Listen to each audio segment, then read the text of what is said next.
ज्ञानाञ्जनस्य ज्ञानाञ्जनशलाकया ॐ अज्ञानतिमिरान्धस्य ज्ञानाञ्जनशलाकया चक्षुरुन्मिलितं येन तस्मै श्रीगुरुवे नमः।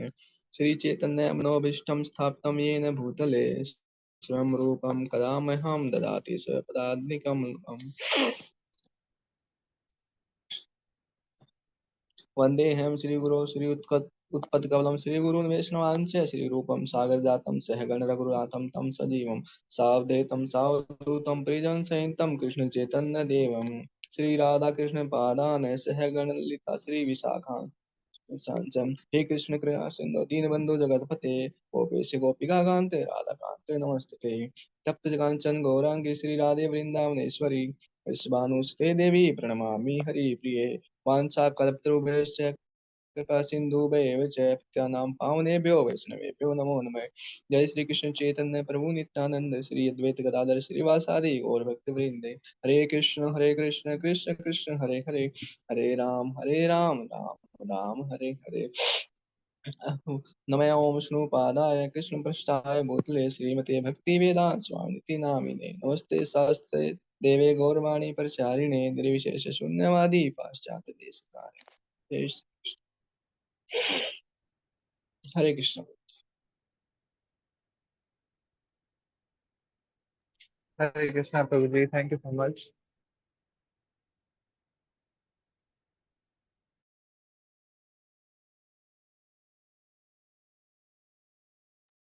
ये सो लास्ट 2-3 वीक्स में हमने अहंकार के बारे में चर्चा की थी। तो इसमें डिटेल में जाना था, ट्रू ईगो, फॉल्स ईगो, ये सब क्या है, क्या तरीके हैं अहंकार से बचने के लिए, और फॉल्स ईगो से ट्रू ईगो की तरफ कैसे जाना है, ये सारी चीजें हमने डिस्कस की थी। आज हम डिस्कस करने वाले हैं भगवान और देवता। तो भगवत गीता से बहुत सुंदर श्लोका लिया गया है। श्लोका इज 3.11। तो हम आज मॉड्यूल के साथ में भगवत गीता से भी रीडिंग करेंगे।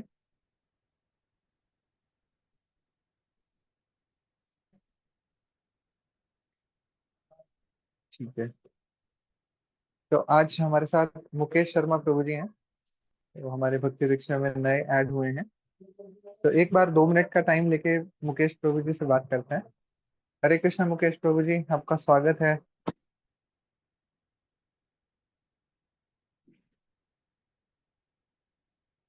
प्रभु जी श्लोका से स्टार्ट करना है। यस माता जी।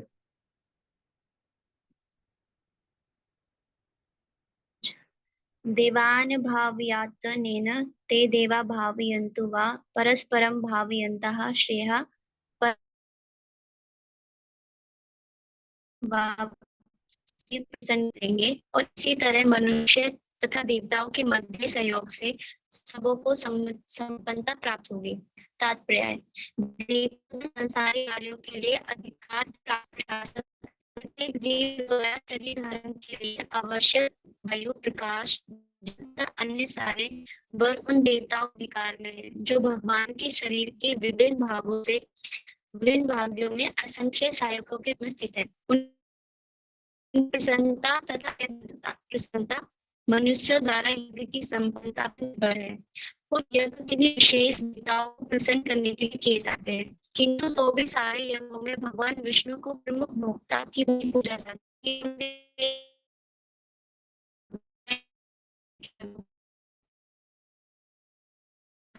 हरे कृष्णा। हरे कृष्णा माता जी। तो आपकी वॉइस ब्रेक हो रही थी। आई होप पता नहीं किसके नेटवर्क में प्रॉब्लम थी। बाकी भक्तों को आ रही थी सही से आवाज? ब्रेक हो रही थी प्रभु जी। ब्रेक हो रही थी, ओके माता जी। ब्रेक हो रही थी प्रभु जी।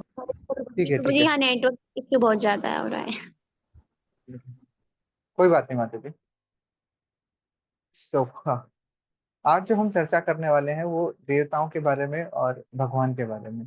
क्या डिफरेंस है देवताओं में और भगवान में, वो थोड़ी सी चर्चा करेंगे हम। और क्या ड्यूटीज दी जाती हैं, और कौन परम भगवान है, ये भी हम थोड़ी चर्चा करने का प्रयास करेंगे, है ना। तो यहाँ पर सबसे पहले यज्ञों के बारे में बात आ रही है कि यज्ञों के द्वारा प्रसन्न होकर देवता तुम्हें भी प्रसन्न करेंगे, कि जो हम देवताओं के लिए आहुतियां डालेंगे, है ना, उससे यज्ञ के द्वारा देवता प्रसन्न होंगे। और होगा क्या, मनुष्य और देवताओं के मध्य सहयोग से सबों को संपन्नता प्राप्त होगी। तो अगर हमें संपन्नता प्राप्त करनी है, भौतिक ऐश्वर्य कुछ प्राप्त करना है, तो हम देवताओं से प्राप्त करते हैं।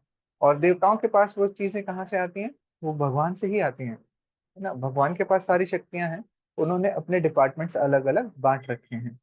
तो आप देख सकते हैं कि वायु का उन्होंने वरुण देव को दिया हुआ है, प्रकाश का सूर्य देव को दिया हुआ है, जल का, है ना। तो ये सारे उन्होंने देवताओं के अधिकार में दे रखे हैं, सब डिपार्टमेंट बांटे हुए हैं। इट इज जस्ट लाइक के किसी कंट्री का कोई लीडर होता है, चाहे वो प्राइम मिनिस्टर हो, चाहे वो अ, राष्ट्रपति हो, है ना। तो उसमें क्या होता है, सुप्रीम पावर्स उनके पास ही है। उन्होंने अपने अलग अलग डिपार्टमेंट्स बना रखे हैं। फाइनेंस डिपार्टमेंट हुआ, राइट, सिक्योरिटी का हुआ, होम मिनिस्ट्री हुई, इस तरीके से अलग अलग डिपार्टमेंट्स उन्होंने डिवाइड कर रखे होते हैं हर कंट्री में। और वो डिपार्टमेंट्स अलग अलग लोग चला रहे होते हैं।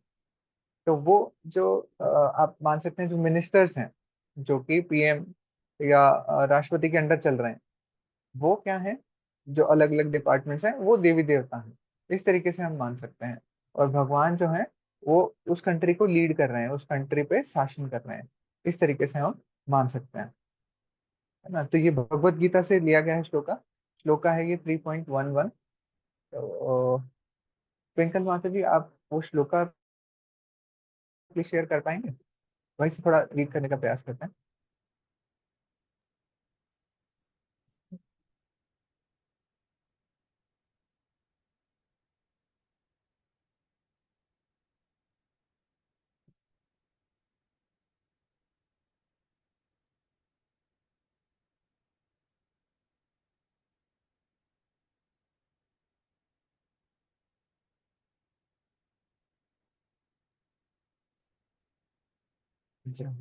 कीपिंग कृष्णा इन सेंटर।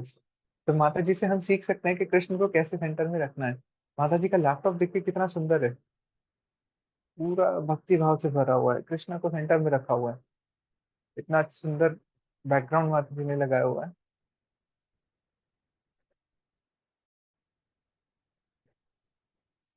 इस ये फायदा होता है भक्तों के एसोसिएशन में रहने का।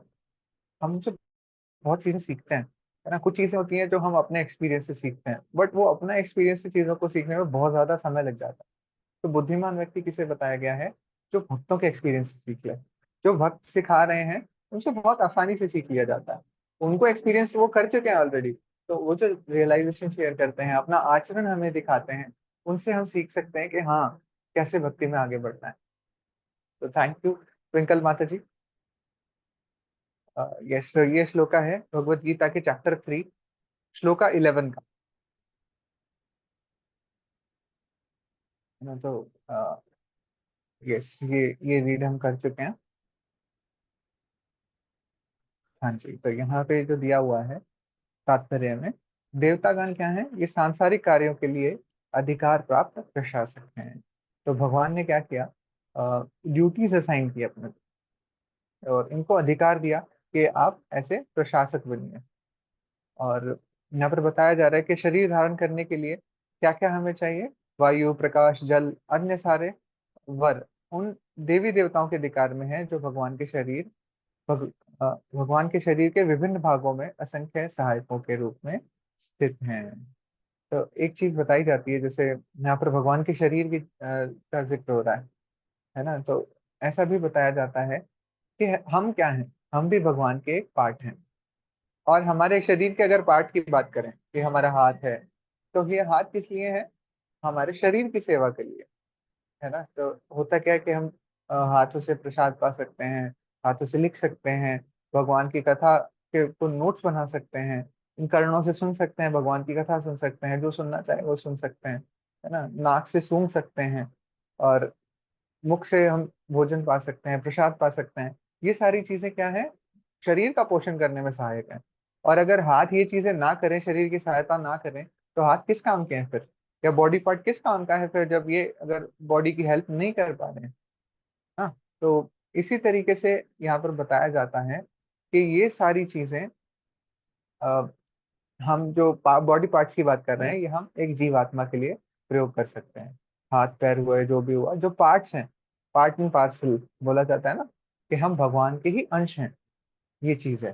तो भगवान के अंश हैं तो क्या हमारा कर्तव्य बनता है कि भगवान की सेवा करना। जैसे हमारे बॉडी पार्ट्स हैं, ये इनका क्या कर्तव्य है, हमारे शरीर की सेवा करना, हमारे शरीर के पोषण में कार्य करना, हमारे शरीर की किसी न किसी तरीके से मदद करना, है ना, तभी इनका औचित्य है। इसी तरीके से हम जो जीवात्मा भगवान के पार्ट्स हैं, हमारा भी यही औचित्य है। हमें भी इसीलिए बनाया गया है कि हम भगवान की सेवा कर सकें। पूर्ण पुरुषोत्तम भगवान है, वो ही पूर्ण है। जब ये जीवात्मा मिल करके इनकी सेवा करेंगे तभी इन बॉडी पार्ट्स का मतलब है, इन जीवात्माओं का कुछ मतलब है ना। ठीक है, तो इसका पहला पैराग्राफ आई गेस हमने यहाँ भी पढ़ लिया है।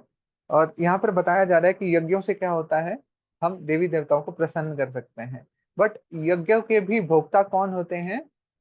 भगवान होते हैं, भगवान विष्णु स्वयं होते हैं। तो ये बहुत प्रसिद्ध श्लोका है भगवत गीता का। भोक्तारम यज्ञ तपसाम सर्वलोक महेश्वरम।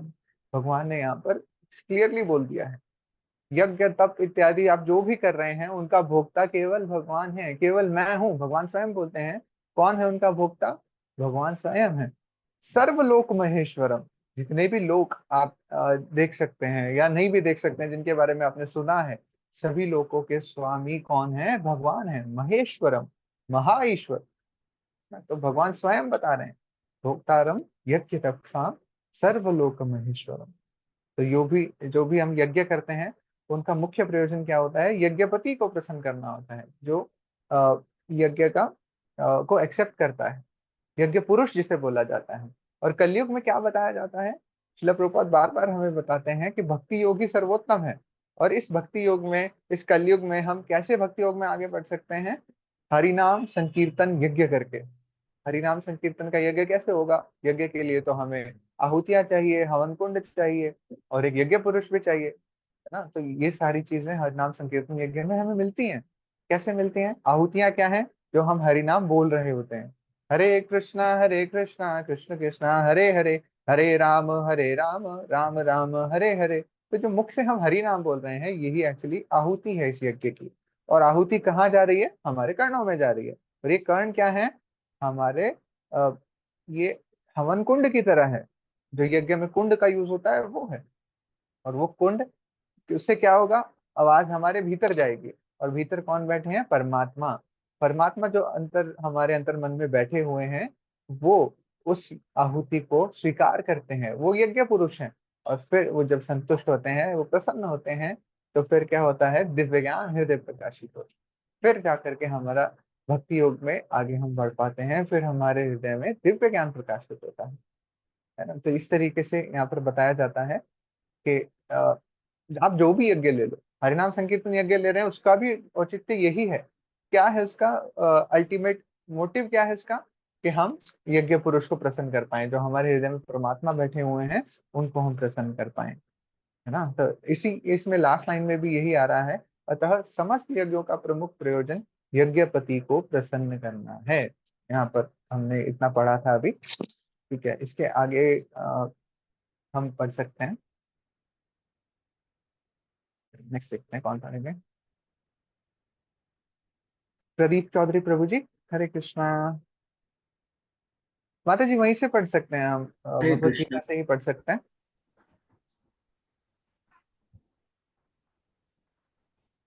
यस, जब ये यज्ञ सुचारू रूप से संपन्न किए जाते हैं, यहाँ से पढ़ सकते हैं प्रभु जी।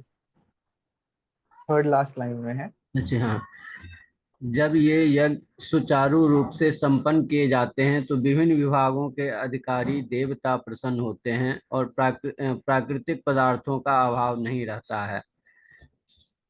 यस, तो यहाँ पर बताया जा रहा है, जब यज्ञ किए जाएंगे और फिर क्या होगा? जो विभिन्न विभागों के अधिकारी हैं, जो जिनको जो भी मिनिस्ट्रीज डिवाइड करके दी गई थी, वो देवता प्रसन्न हो जाएंगे और फिर किसी भी चीज का वो अभाव नहीं रहने देंगे, है ना। तो इस तरीके से ये चीजें चलती हैं, ऐसा बताया जा रहा है। ऊपर यस, मतलब कि आगे सॉल्व कर सकते हैं इसी के लिए। मतलब कि आप पीडीएफ भी ओपन कर पाएंगे इसमें? कि इसके आगे भी 3.12 और 3.13 भी हमें रीड करना चाहिए, मुझे ऐसा लगा था।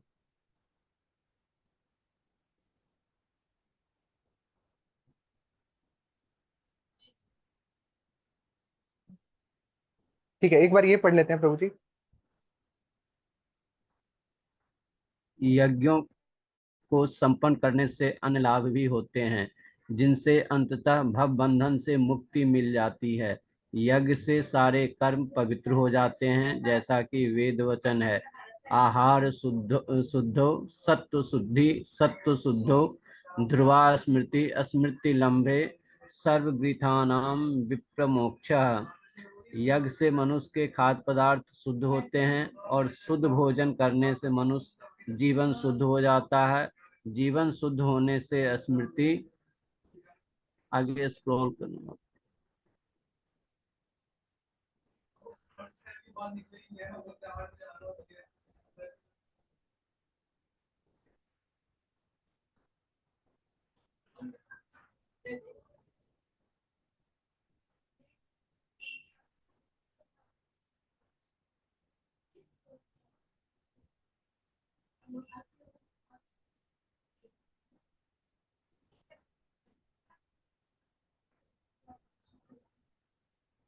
यस यस, हाँ जी वाला, थैंक यू सो मच।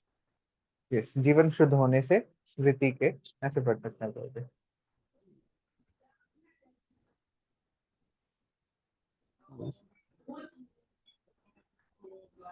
यज्ञ से मनुष्य खाद्य पदार्थ शुद्ध होते हैं और शुद्ध भोजन से मनुष्य जीवन शुद्ध हो जाता है। जीवन शुद्ध होने से स्मृति के सूक्ष्म तंतु शुद्ध होते हैं और स्मृति तंतुओं के शुद्ध होने पर मनुष्य मुक्ति मार्ग का चिंतन कर सकता है। और ये सब मिलकर कृष्ण भावनामृत तक पहुंचाते हैं, जो आज के समाज के लिए सर्वाधिक आवश्यक है। आवश्यक। थैंक यू सो मच प्रभु जी, थैंक यू सो मच। तो यज्ञ का एक और चीज, और भी फायदे यहाँ पर बताए जा रहे हैं। भवबंधन से मुक्ति मिलना, ये भी एक बहुत बड़ा फायदा यहाँ पर यज्ञ से बताया जा रहा है। तो हम क्या कर सकते हैं इससे? बहुत यहाँ पर बहुत अच्छा यहाँ पर वचन हमें सुनने को मिल रहे हैं। आहार शुद्ध हो सत्व शुद्धि। क्या होगा जब हम आहार हमारा शुद्ध हो जाएगा? उससे क्या होगा कि हम, मनुष्य जीवन जो है हमारा वो शुद्ध हो जाता है। सत्व शुद्ध हो ध्रुवा स्मृति ही। और जीवन शुद्ध होने से क्या होगा? हमारी स्मृति के सूक्ष्म तंतु शुद्ध होते हैं। जो हमारी स्मृतियां हैं वो बहुत ही शुद्ध हो जाती हैं। और स्मृति लंबे सर्व ग्रंथि नाम विप्र मोक्षः। तो यहाँ पर बता रहे हैं कि स्मृति के सूक्ष्म तंतु शुद्ध होने पर मनुष्य मुक्ति मार्ग का चिंतन कर सकता है और फिर अंततः वो कृष्ण भावनामृत तक पहुंच सकता है। तो यहाँ पर देखिए, मुक्ति का बताया गया है, फिर उसके बाद अगली स्टेज क्या बताई गई है? कृष्ण भावनामृत तक पहुंचना। तो कोई भक्त बताना चाहेंगे कि मुक्ति में और कृष्ण भावनामृत में क्या डिफरेंस है? आप हैंड रेज कर सकते हैं। आई रिपीट माई क्वेश्चन कि मुक्ति और कृष्ण भावनामृत में क्या डिफरेंस है, और दोनों को यहाँ पर अलग क्यों प्रयुक्त किया गया है? दोनों का यूज अलग अलग सेंटेंस में क्यों हुआ है? क्या मुक्ति कृष्ण भावनामृत नहीं है? इस प्लीज कोई भक्त बताएं।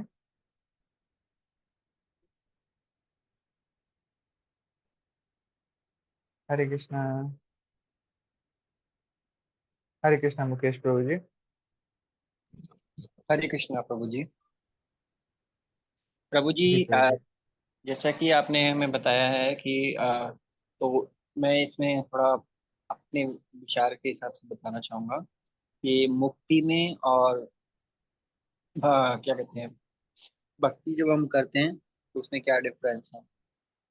तो कृष्ण भावना में जब हम लगते हैं शुरुआत में, तो वो एक स्टेज होती है, एक स्टार्टिंग स्टेज होती है।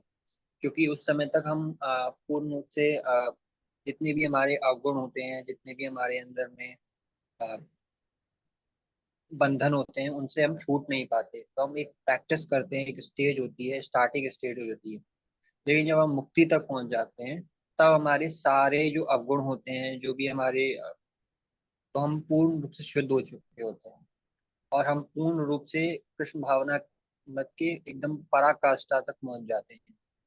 यही एक डिफरेंस। हरे कृष्णा प्रभु जी। हरे कृष्ण प्रभु जी। हरे कृष्णा प्रभु जी। हरे कृष्णा माता जी, यस प्लीज बताइए। प्रभु जी मतलब अपने जो मेरे को थोड़ा बहुत समझ आया उसके अकॉर्डिंग, जैसे कृष्ण भावना भावित होके और मुक्ति में क्या डिफरेंस है। तो मुक्ति में भी बहुत ज्यादा कर्म कांड करके या फिर भक्ति में बहुत ज्यादा यज्ञ तप करके जो एंड द स्टेज आती है वो मुक्ति होती है। बट अगर कृष्ण भावना भावित का मतलब है कि अगर हम कृष्ण भावना अमृत में जुड़ जाते हैं तो वो इनिशियल स्टेज ही एक मुक्ति की स्टेज होती है। इट माइट बी समथिंग थोड़ा। ओके, हरे ठीक कृष्णा है, प्रभु अब जी। अच्छा प्रयास करें। यस माता जी। प्रभु जी, एज पर माय अंडरस्टैंडिंग मुक्ति में दुख की निवृत्ति तो कंसीडर होता है, मतलब हम दुखों से निवृत्ति चाहते हैं, हम ये जान जाते हैं कि ये संसार दुख का घर है और उससे हमें निवृत्ति चाहिए। बट भगवान हाँ, की प्रेममय सेवा का जो आनंद है, जो सुख की अनुभूति है, वो मुक्ति के स्टेज पर नहीं होती है। वो ओके माता जी। जी प्रभु जी। सो मुक्ति की अंडरस्टैंडिंग सभी भक्त लोग ये समझ रहे हैं कि हम जो भव बंधन में फंसे हुए हैं उससे मुक्त हो जाना। तो मुक्त होके जाएंगे कहाँ, है ना, ये क्वेश्चन आता है ना, मुक्त हो गए तो कहाँ जाएंगे। तो एक्चुअली मुक्त यहाँ पर, यस प्रभु जी। प्रभु जी, मुक्त होकर के हम भगवान श्री कृष्ण के श्री चरणों में जाएंगे, जहाँ पे हम पूर्ण रूप से मुक्त होते हैं, खास करके जो भौतिक प्रकृति है उससे। ठीक है, थोड़ा सा और डिटेल में जानने का प्रयास करते हैं। एक्चुअली मैंने काफी सारे लेक्चर्स में, यस प्रभु जी आप भी बताइए, अन्य प्रभु जी। सॉरी प्रभु जी, पर मैं बस ये कहना चाहता था कि मतलब जब हम मुक्त हो जाते हैं तो हम बस ब्रह्मांड के बाहर घूमेंगे, परंतु जब हम भक्ति में सेवा करेंगे तो हम भगवान के दिव्य गोलोक धाम में जाकर उनके सुख के लिए उनकी सेवा करेंगे। जाइए, यस प्रभु जी। तो कृष्ण भावनामृत का मतलब है दास दासानुदास, कि भगवान के दास हम बन जाएं।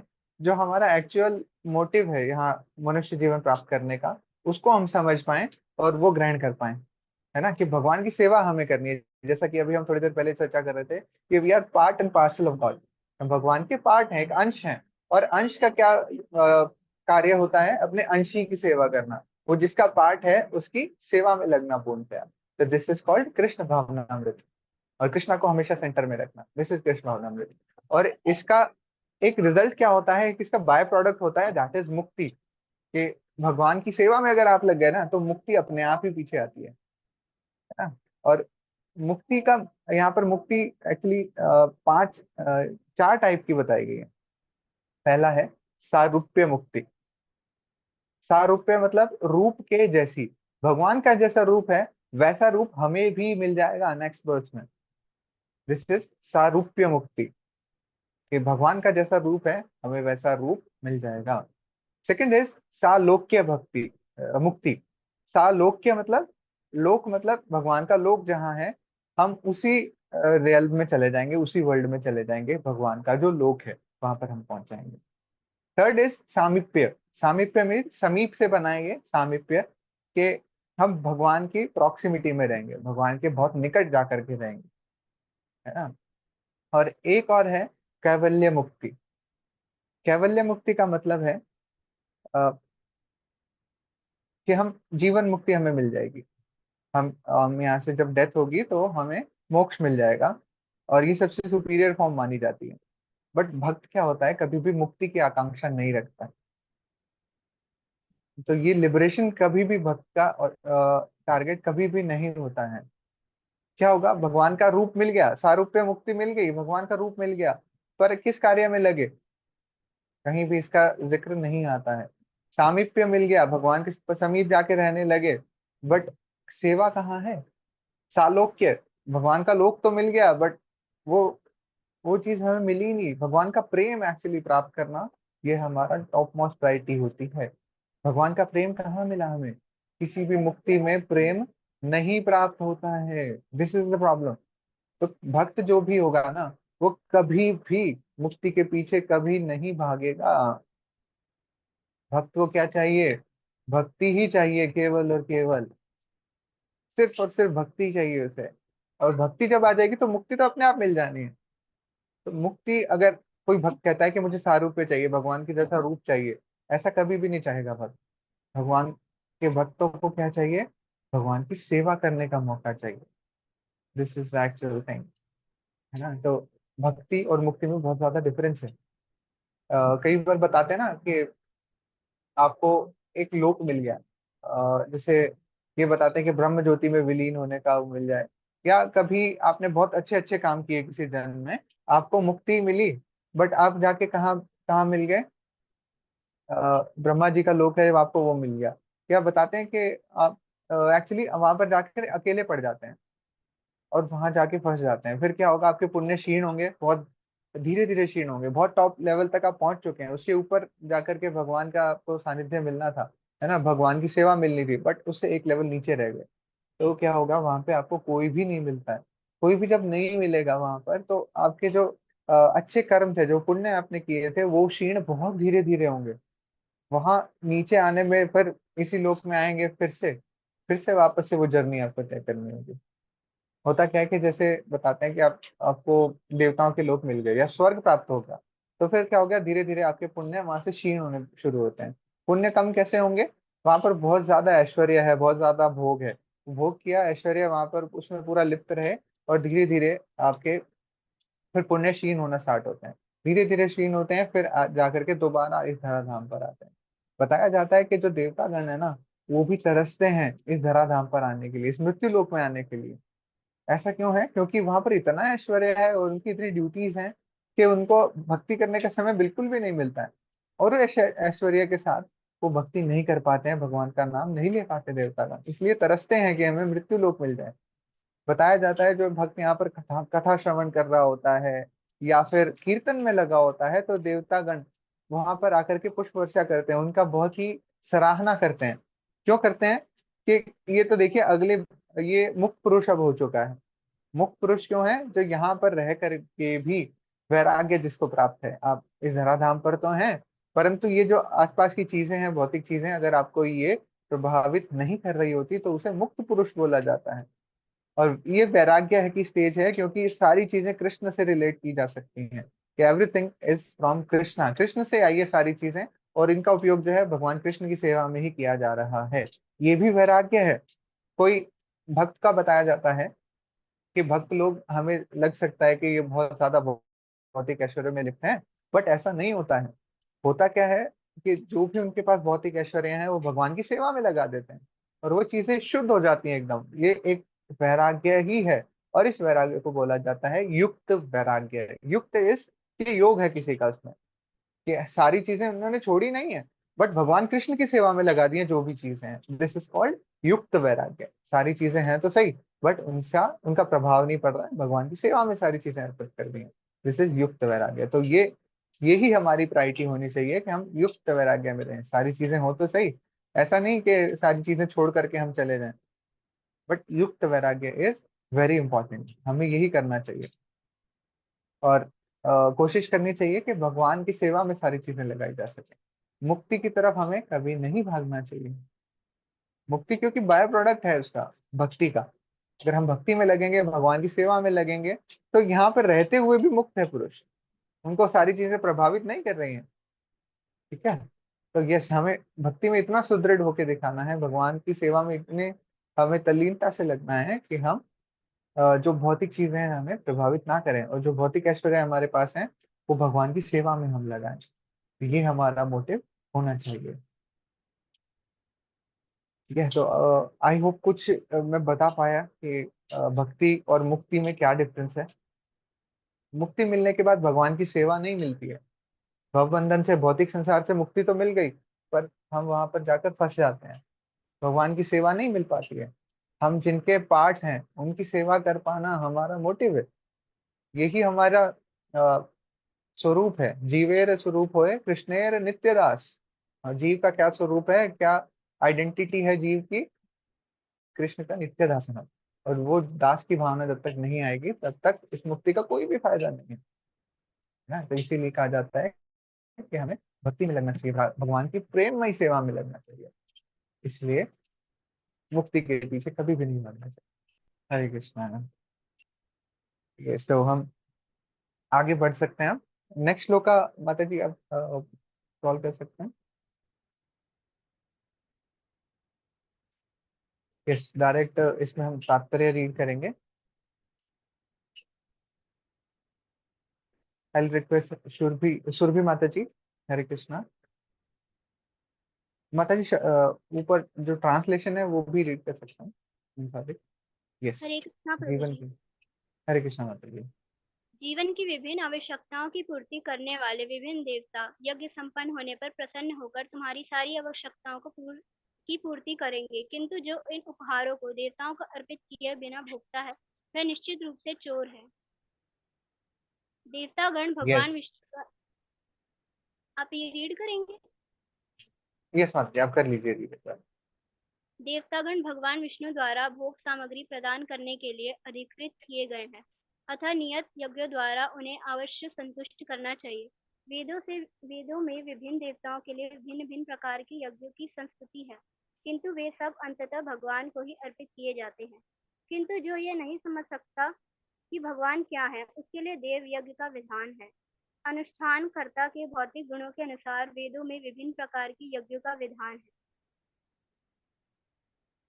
विभिन्न देवताओं की पूजा भी उसी आधार पर अर्थात गुणों के अनुसार की जाती है। उदाहरणार्थ मांसाहारियों को देवी काली की पूजा करने के लिए कहा जाता है, जो भौतिक प्रकृति की घोर रूपा है और देवी के समक्ष पशु बलि का आदेश है। किंतु जो सतोगुणी है उनके लिए विष्णु की दिव्य पूजा बताई जाती है। अंततः समस्त यज्ञों का ध्येय उत्तरोत्तर दिव्य पद प्राप्त करना है। सामान्य व्यक्तियों के लिए कम से कम 5 यज्ञ आवश्यक है, जिन्हें पंच महायज्ञ कहते हैं, किंतु मनुष्य को हरे ये कृष्णा जानना। माता जी। एक बार थोड़ा यहीं पे चर्चा करने का प्रयास करते हैं कि यहाँ पर बताया जा रहा है कि उनको डिपार्टमेंट दे दिए थे भगवान ने देवताओं को, और उन डिपार्टमेंट्स के थ्रू ही हमारे पास ये जो भौतिक सुख सुविधाएं हैं वो आ रही हैं। तो हमें क्या करना चाहिए, ये चीजें भगवान की सेवा में ही लगानी चाहिए। अंततः क्या है, वो भगवान तक ही पहुंचती है। अगर देवताओं के लिए भी कोई यज्ञ कर रहा है तो भगवान ही तो ये सभी यज्ञों के भोक्ता हैं। अंततः उन्हीं के पास सब जा रहा होता है। और जो भी जिस प्रकार की प्रवृत्ति है, जिस प्रकार के भौतिक गुण में इंसान है, कोई भी जीव है, उस प्रकार की उनको फैसिलिटीज यहाँ पर दी जाती हैं। जैसे बताया जाता है शिव जी के बारे में। शिव जी क्या है, तमोगुण के लिए पूज्य हैं। जो लोग तमोगुणी है ना, जिनके अंदर तमोगुण का प्रभाव ज्यादा रहता है, वो शिव जी की पूजा उनको बताई जाती है कि आप शिव जी की पूजा कीजिए। शिव जी को वो चीज वो गुण उनके अंदर है कि उनको वो प्रीच कर सकते हैं। देखिए, आप और मैं या कोई भी भक्त लोग हैं, जैसे यहाँ पर हम बात कर रहे हैं, कि मैं किसी तमोगुणी व्यक्ति के पास जाऊं, मेरे अंदर इतना सामर्थ्य नहीं है कि मैं उनको भी प्रीच कर पाऊं या उनको भी कृष्ण भावनामृत के बारे में कुछ संदेश दे पाऊं। ऐसी कोई योग्यता मेरी नहीं है, बट शिव जी की है। शिव जी क्या करते हैं, वो उन्हीं तरीके के लोगों को अपने पास बुलाते हैं, उनके साथ वो रहते हैं।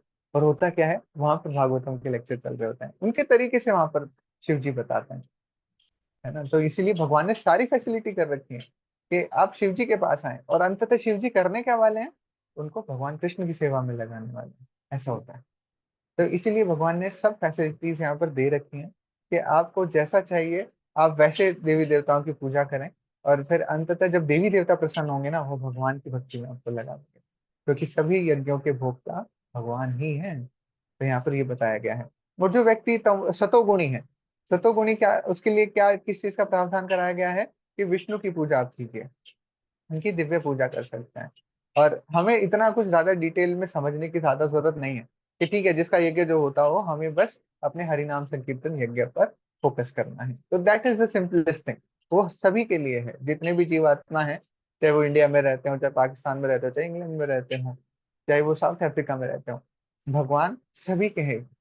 राइट। तो यहाँ पर हमें ध्यान ही रखना है कि हम भगवान की सेवा में लगे रहें, भगवान का संकीर्तन हम करते रहें। तो हमारे लिए कोई और यज्ञ की फिर आवश्यकता नहीं बच जाती है। कलयुग का हरिनाम संकीर्तन महायज्ञ है। तो ये हम आगे बढ़ सकते हैं।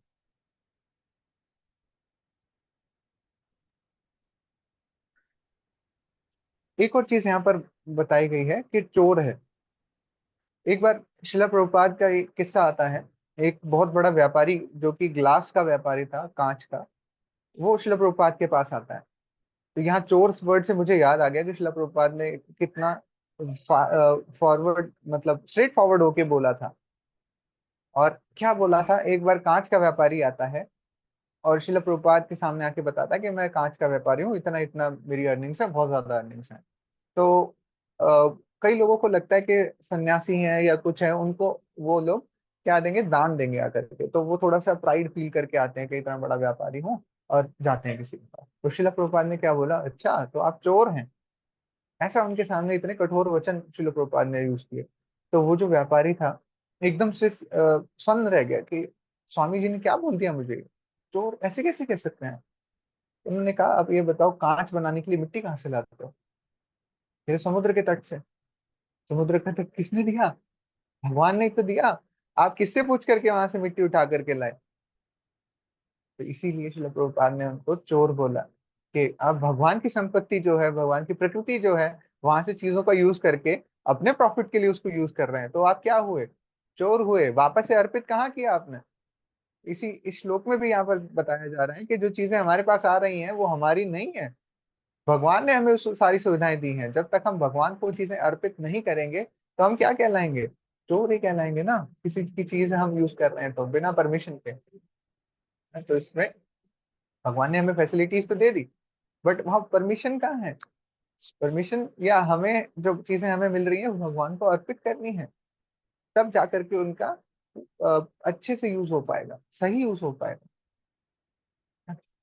तो हमें ये ध्यान रखना चाहिए कि जो चीज हम खाते हैं वो भगवान की प्रकृति से हमें मिली है, जिनके स्वामी भगवान ही हैं। और जो चीज हम खा रहे हैं, जब तक हम भोग नहीं लगाएंगे तब तक हम क्या कर रहे हैं, खुद की तृप्ति के लिए खा रहे हैं, तो चोर हैं। अगले श्लोक में बहुत अच्छा यहाँ पर आने वाला है। यस माता जी, नेक्स्ट श्लोक का डायरेक्ट उस पर आ सकते हैं।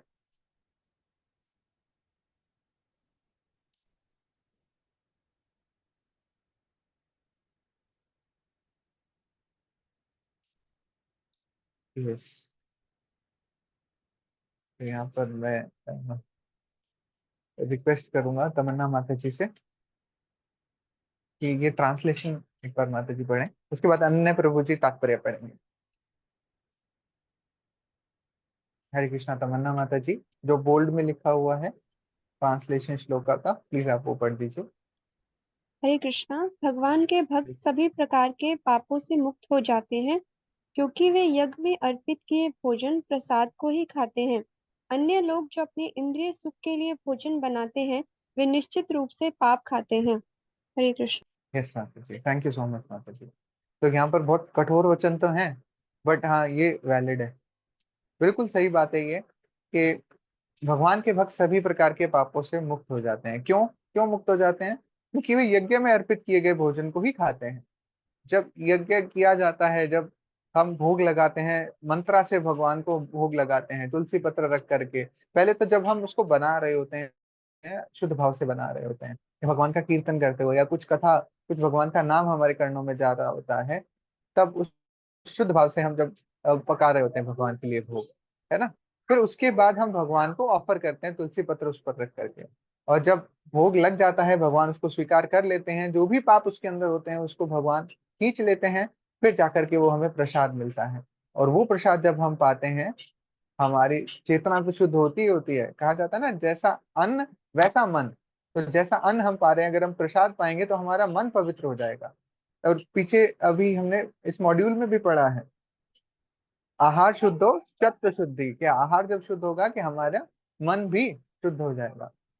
और हम अगर इसलिए बनाएंगे कि आज तो मुझे पिज्जा खाना है, मेरा बहुत मन हो रहा है पिज्जा खाने का, और उसको पकाएंगे, अलग अलग चीजें हम उसके अंदर डालेंगे, कैप्सिकम डाली, पेपरिका डाले, ये डाला वो डाला, ब्लैक पेपर लगाया, और पता नहीं क्या क्या उसके अंदर, ब्लैक ऑलिव्स डाल दिए, इतनी सारी चीजें अलापीनो और वो सब डाल के हमने बनाया और खा लिया। तो हम क्या कर रहे हैं, निश्चित रूप से पाप खा रहे हैं। वो चीजें आ कहाँ से रही हैं, भगवान से ही तो आ रही हैं। जब तक हम उसको भगवान को ऑफर नहीं करेंगे, भगवान वो पाप नहीं हरते हैं उससे। और ये चेतना हमारे अंदर रहनी चाहिए कि कृष्ण सेंटर में रखने हैं हमें, जहां से जो चीजें आ रही हैं उन्हीं को बस उनको ऑफर कर देना है। ये चीज का हमें स्पेशल ध्यान रखना चाहिए। तो इस श्लोका में भी बताया गया है कि भोग लगाने का क्या महत्व है। तो ये आई थिंक अब हम ये चर्चा कर सकते हैं। लास्ट टाइम जब हमने चर्चा की थी तो मैंने इस श्लोक का डिस्कस नहीं किया था। There was a reason behind कि मैंने क्यों नहीं किया था। बट अब हम थोड़ा काफी टाइम से भक्ति वृक्षा कर रहे हैं, तो आई होप कि सब भक्त जब मिल करके कर रहे हैं तो थोड़ा थोड़ा हम आगे बढ़े होंगे भक्ति में। तो ये श्लोका एक्चुअली हमें जगाता है, झकझोरता है अंदर से, कि जब तक हम भगवान को ऑफर करके नहीं खाते हैं तो हम क्या कर रहे होते हैं, अपनी इंद्रिय तृप्ति के लिए कर रहे होते हैं, अपनी जीवा के स्वाद के लिए कर रहे होते हैं, जो कि हमें अवॉइड करना है ना। तो ये जो मैं वाली है ना फीलिंग, इसको खत्म करना है। लास्ट चैप्टर से फिर से रिलेट कर सकते हैं हम अहंकार से। लास्ट मॉड्यूल, लास्ट वीक का जो टॉपिक था हमारा अहंकार, उससे फिर से रिलेट कर सकते हैं कि मैं, रावण को किसने मारा था? मैंने मारा था। मैं मतलब जो रावण का अहंकार था उसने मारा था, है ना। तो इस चीज का हमें ध्यान रखना चाहिए कि जो भी चीजें आ रही हैं भगवान से ही आ रही हैं, वो ही दाता हैं, उनको हमें ऑफर किए बिना नहीं खाना चाहिए, राइट। तो इसको प्लीज अदरवाइज मत लीजिएगा, ये भगवत गीता के ही वचन है कि हमें भगवान को ऑफर क्यों करना चाहिए। तो प्लीज हम प्रयास कर सकते हैं कि कुछ भी चीज हम बनाएं तो भगवान के लिए ही बनाएं, फिर वो जो चीज हम पाएंगे उससे हमारा चित्त शुद्ध होगा, मन शुद्ध होगा। आई होप सब भक्त भोग लगा करके खाते हैं। अगर नहीं कर पाते हैं तो प्लीज आप कोशिश कीजिए कि कुछ ना कुछ भगवान के लिए जरूर बनाएं, ठीक है।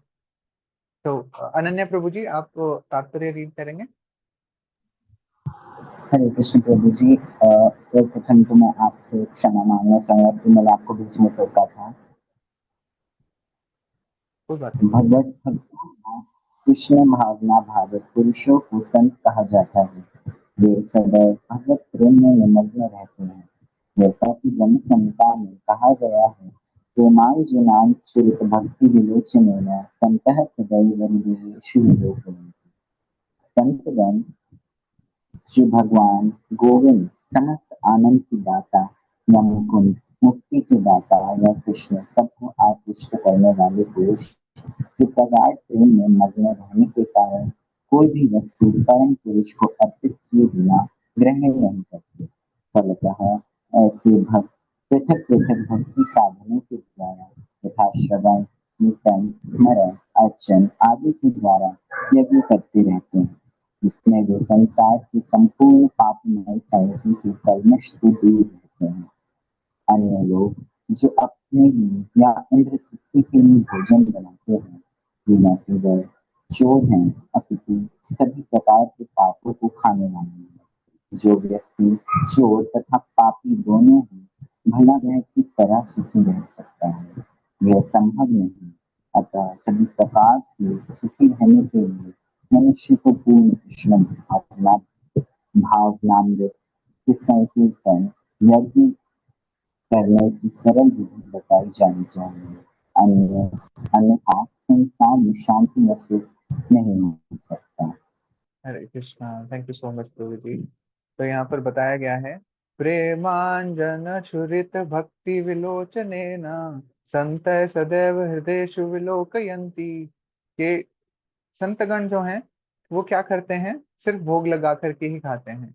संतगण श्री भगवान गोविंद जो कि समस्त आनंद के दाता हैं, है ना, प्रेमांजन छुरित भक्ति विलोचनेन, और जो मुकुंद हैं यानी कि मुक्ति के जो दाता हैं, और कृष्ण जो हैं, कृष्ण का मतलब क्या होता है, जो सबको आकर्षित कर लेते हैं, और उनके जो प्रगाढ़ प्रेम में मग्न रहने के कारण भगवान को अर्पित किए बिना कोई भी चीज ग्रहण नहीं करते हैं। तो ब्रह्म संहिता के ये कथन है, बहुत सुंदर श्लोक है ये। और वो ब्रह्म संहिता के जो भी श्लोक हैं वो एंड होते हैं गोविंदमादि पुरुषम तमहम भजामी, कि गोविंद जो है वो आदि पुरुष है और मैं उन्हीं को भजता हूँ। ब्रह्मा जी स्वयं कह रहे हैं ऐसा ना, और कह रहे हैं सर्वदैव हृदय हृदयेषु विलोकयन्ति, कि सदैव हृदय में विराजमान रहते हैं। और किसी भी तरीके से जो भक्त लोग हैं वो भगवान को सेंटर में रखते हैं, भगवान को बिल्कुल भी भूलते नहीं है। अलग अलग भक्ति के साधन वो करेंगे, श्रवण कीर्तन, है ना, सुनेंगे, कथा सुनेंगे, वो कीर्तन करेंगे, भगवान के नामों का उच्चारण करेंगे, स्मरण करेंगे, किसी भी तरीके से अर्चना करेंगे, डीटी वर्शिप करेंगे, और ये यज्ञ करते रहते हैं, भगवान की सेवा वो किसी तरीके से करते रहते हैं, है ना। तो जो भी पापमयी संगति जो होती है उसके कलमश से दूर हो जाते हैं भक्त लोग, है ना। तो जो एक्चुअली ये बताया जाता है ना कि जो हरे कृष्णा वाले हैं ये क्या खाते हैं, कहते हैं वेजिटेरियन बनो वेजिटेरियन बनो। पेड़ पौधों में क्या जान नहीं होती? जान होती है, बट चेतना का डिफरेंस है। जो लोग ये कहते हैं कि पेड़ पौधों में भी तो जान होती है, तुम भी तो हत्या कर रहे हो, और जो नॉनवेज खा रहे हैं वो भी हत्या कर रहे हैं, क्या डिफरेंस हुआ? चेतना का डिफरेंस है। जो जीव होते हैं, जो कि पेड़ पौधों से अलग जो जीव हैं, उनके अंदर चेतना ज्यादा होती है। आप देख सकते हैं कि जो भी स्लॉटर हाउसेज या कुछ भी होते हैं, उनके कैसे फेसेस रहते हैं, किस भाव में, कितने गुस्से में हो रहे होते हैं जब, राइट। और जो पेड़ पौधे हैं वो भगवान खुद कह रहे हैं पत्रम पुष्पम फलम तोयम, वो मिलेगा कहाँ से? पेड़ पौधे से तो मिलेगा। पत्रम पुष्पम फलम तोयम यो में भक्तिया परिचिति, भगवान को समर्पित करें वही चीज हमें पानी है। देखिए, हम भगवत गीता के बहुत सारे श्लोकों को जोड़ करके हम इस निष्कर्ष पर पहुंच सकते हैं। पहले भगवान क्या कह रहे हैं, क्या अर्पित कर सकते हैं? पत्रम पुष्पम फलम तोयम, के पत्ता दे दीजिए, पुष्प दे दीजिए, फल दे दीजिए, जल दे दीजिए। वो मिलेगा कहाँ से? पेड़ों से तो आएगा, है ना। वो भगवान को अर्पित करो। फिर इस श्लोक में ये भी बताया जा रहा है जो भगवान को बिना अर्पित किए खाता है वो पाप खा रहा है। तो ये भगवान ने ये भी बता दिया कि ऑफर करना क्यों जरूरी है और क्या ऑफर करना है। तो जो चीज हम भगवान को ऑफर कर रहे हैं वही चीज हम खा रहे हैं। और जब भगवान को चीजें ऑफर कर दी जाती हैं तो सारे पाप को हर लेते हैं। इन्हीं श्लोकों से अभी क्लियर हो रहा है। सारे पाप हरने के बाद फिर हम खा रहे होते हैं, राइट। तो इसीलिए डिफरेंस है। कृष्णाटेरियन है हम, है ना। तो वी कैन प्राउडली से कि हम पहले जो जो चीजें भगवान ने हमारे लिए प्रिस्क्राइब करी हैं, भगवान ने बताया कि उन्हें क्या चाहिए, भक्ति भाव से क्या चाहिए उन्हें, पत्रम पुष्पम फलम तो इतनी सिंपल चीजें भी हम भगवान को ऑफर कर सकते हैं, राइट। तो फिर वो चीजें जब भगवान पा लेते हैं, सारा पाप उनके अंदर से हर लेते हैं, फिर वो हमें प्रसाद के रूप में देते हैं। फिर हम जाकर के बनते हैं कृष्णटेरियन, कृष्ण प्रसाद, उसको हम स्वीकार करते हैं। तो ये डिफरेंस है नॉन वेजिटेरियन, वेजिटेरियन और कृष्णटेरियन, है ना। तो और साथ में संकीर्तन यज्ञ हमें करते रहना चाहिए, भगवान को सेंटर में रखना चाहिए हमेशा ही। तो एक बार इसमें ये भी देख लेते हैं, अहिंसा के बारे में बताया जा रहा है। क्या हम 5-7 मिनट्स और ले सकते हैं अगर आपकी अनुमति है तो? कोई भक्त है जिनको काफी लेट लग रहा है? एक छोटा सा पैराग्राफ एक्चुअली रह गया है, 3 या 4 लाइन का, फिर ये मॉड्यूल ही कंप्लीट हो जाएगा हमारा। मैं भूल गया एक्चुअली, थोड़ा टाइम मैंने ज्यादा ले लिया बाकी चीजों में। Can we continue? यस प्रभु जी। यस प्रभु। ठीक है। तो आप किससे read कर रहे हैं? थैंक यू प्रभु जी। किसने रीड आज नहीं किया? शोभा माता जी ने रीड नहीं किया, राइट। शोभा माता जी आप रीड कर लीजिए। माता जी अब मॉड्यूल पे वापस आ सकते हैं, हम प्रचार ही सार है।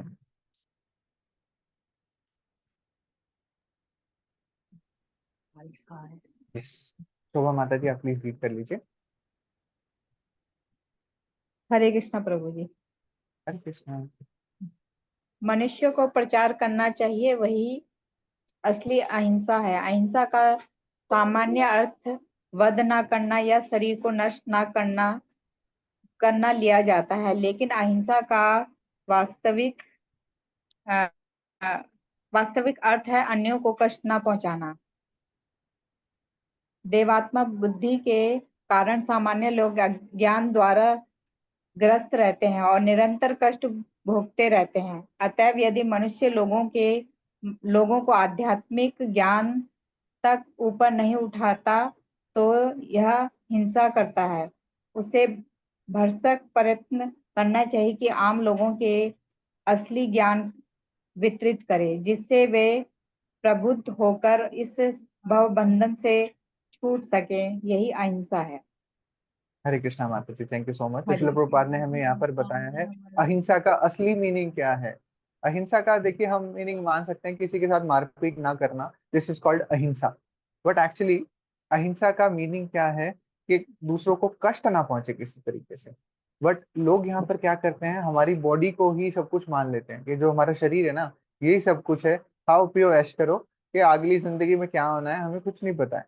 तो यही बॉडी जो एक एक जन्म हमें मिली है इसी में ऐश कर लो, ये मान लेते हैं हम। और ये बॉडी ही हमारी सर्वोपरि है, दिस इज कॉल्ड देह आत्मा बुद्धि। कि हम क्या मानते हैं, हमारी बुद्धि में ऐसी है कि जो देह हमारी है, हमारी बॉडी जो है, हम बॉडीली कॉन्सेप्शन पे रहते हैं कि बॉडी इज सुप्रीम। बॉडी के आगे कुछ भी नहीं है, ऐसा मान लेते हैं। इस वजह से ही हम कष्ट भोगते हैं ना। तो जब हम अपनी बॉडी को, अपनी नीड्स को बहुत ज्यादा प्रायोरिटी देने लगते हैं, तभी जाकर के हम कष्ट भोगते हैं। और अहिंसा के लिए क्या करना है, हमें कष्टों को दूर करना है, तभी हम अहिंसा कर पाएंगे। अदरवाइज हम क्या कर रहे होते हैं, हिंसा कर रहे होते हैं। और वो अहिंसा कैसे करेंगे, जब हम लोगों को देहात्म बुद्धि से ऊपर उठाएंगे, इस बॉडीली कंसेप्शन से उठ करके हम आत्मा के कंसेप्शन पे जाएंगे। तब जब हम लोगों को बताएंगे कि हम we are not this body, we are part and parcel of परमात्मा, द सुपर सोल, हम सुपर सोल के ही पार्ट हैं, उनके अंश हैं। जब हम लोगों को ये बताएंगे तब हम एक्चुअली में अहिंसा कर रहे होंगे, है ना। तो हमें ये हमेशा ध्यान रखना चाहिए कि अहिंसा तभी कर पाएंगे जब हम लोगों के कष्टों का निवारण कर पाएंगे। और श्रीमद् भागवतम में बहुत सुंदर श्लोक आता है, अ, स्वजनो न सस्य गुरु न सस्यात्, जननी न सस्यात्, स्वजनो न सस्यात्, पिता न सस्यात्, है ना। जब तक आप गुरु मत बनिए, जब तक आप बंधु मत बनिए, माता मत बनिए, पिता मत बनिए, जब तक आप लोगों को या अपने स्वजनों को, अपने पुत्रों को, जब अपनी पत्नी को, जब तक आप इस भौतिक बंधन से, इस मृत्यु लोक के चक्कर से, जो 84 लाख योनियों का चक्र है, इससे हम बाहर नहीं निकाल पाएंगे, तब तक हमें गुरु नहीं बनना चाहिए, माता पिता बंधु कुछ नहीं बनना चाहिए। जब तक हम अहिंसा नहीं करना सीखेंगे, तब तक हमें ये सब नहीं बनना चाहिए। जब तक हम इस बॉडी से फ्री नहीं करा पाएंगे, इस भौतिक संसार के जंजाल से किसी को फ्री नहीं करा सकते, तो हमें ये सब नहीं बनना चाहिए, ऐसा बताया जाता है ना। तो आज के जो हमने चर्चा की, इसमें काफी सारी टीचिंग्स है हमारे लिए, काफी झकझोर देने वाला आज का मुझे टॉपिक लगा। तो आप इस पे थोड़ा सा चिंतन मनन कीजिएगा कि क्या क्या हमें बताया जा रहा है, आचार्य हमें क्या क्या बता रहे हैं। श्रील प्रभुपाद ने कितनी सुंदर पुस्तकों में हमें लिख करके दिया है कि हमें क्या करना है। अहिंसावादी हमें बनना है। अहिंसावादी कैसे बनेंगे, जब हम प्रचार कर पाएंगे, लोगों को इस देहात्म बुद्धि से ऊपर उठा पाएंगे। और भोग क्यों लगाना है, क्या भगवान को भोग लगाना है, किस भाव में पकाना है भगवान के लिए, ये सारी चीजें हमने आज फिर से रिवाइज की, थोड़ा थोड़ा हमने जानने का प्रयास किया कि क्या हमें करना चाहिए। हरे कृष्णा। जगत गुरु श्रील प्रभुपाद की जय। जो भी त्रुटि मुझसे हुई है, प्लीज मुझे माफ कीजिएगा। वांछा कल्पतरुभ्यश्च कृपा सिन्धुभ्य च पतितानां पावनेभ्यो वैष्णवेभ्यो नमो नमः। कोटि वैष्णव वृंद की जय। हरे कृष्णा।